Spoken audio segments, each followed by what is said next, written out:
ndị be anyị sị na ọ bụ uru bụ onye na-mara ebe o si bịa. Anyị nwe 25 local governments, 3 senatorial districts. Delta North bụ anyị ndị Igbo, ya 9 local government.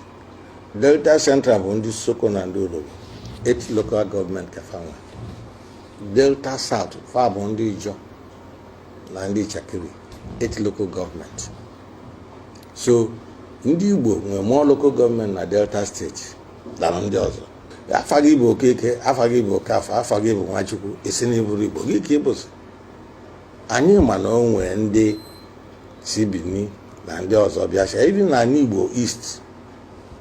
O nwekwazi ndị ọzọ mix ibi ndị si Ghana na ndị Sierra Leone bịa si na Enugu de wanche eme Igbo.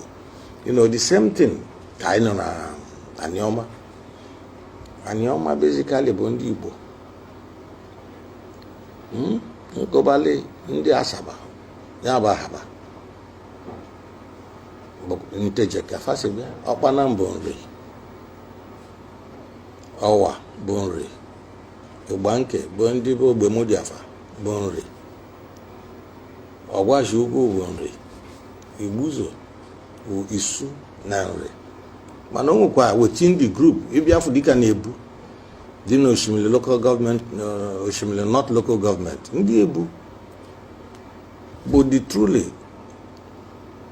3 communities. Awa na-asụ asụfa felue taa ya bụ ndị Nri, ndị Olukwomi, Ori Yoruba na ndị Gala ya Ebu. So ọ bụ na ndị ọzọ na-eklemu na fa bụrụ ndị Igbo, fa ka mee ka ndị Ebu keep their 3 languages, keep their language ebe asị bịa. Ụfọdụ na-eklemu na fa si Benin bịa, fesiro Benin bịa.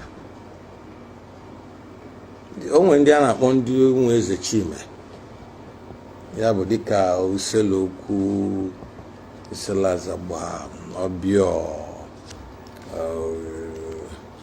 Ọnịcha Ugbu and the Ọnịchas.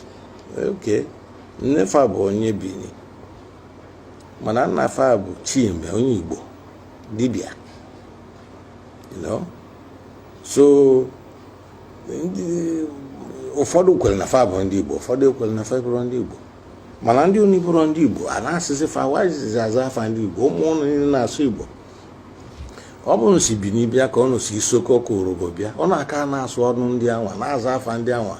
Emime unu ga-aga na-agọsị n'unu si ebe a bịa, mana ife niile unu na-eme bụ ndị Igbo ka unu si echi eze ndị Igbo. Ọ ga-ekpatazi ya ọ bụ onye bịazịa na anyị mmadụ. Okay, ị nọ na be gị ndị anyị mmadụ abịa displace ya, will your tradition, will everything in how many years?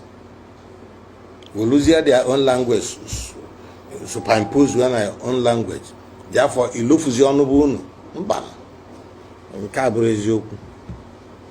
Mụnwa kweta na Anioma niile bụ Igbo, mana o nwere ndị isi Benin na ndị ọzọ join afa mana afa pempe. So amasịzi na arụrụ ụwa banya na akpa shuga, so akpa shuga amasịzi ka shuga. So mụnwa kweta na anyị bụ ndị Igbo. Ọ ya kpata ndị bụrụ president aka Ikenga ya bụ Igbo niile. Owuwe chi abụ onye ọgwachi okwu.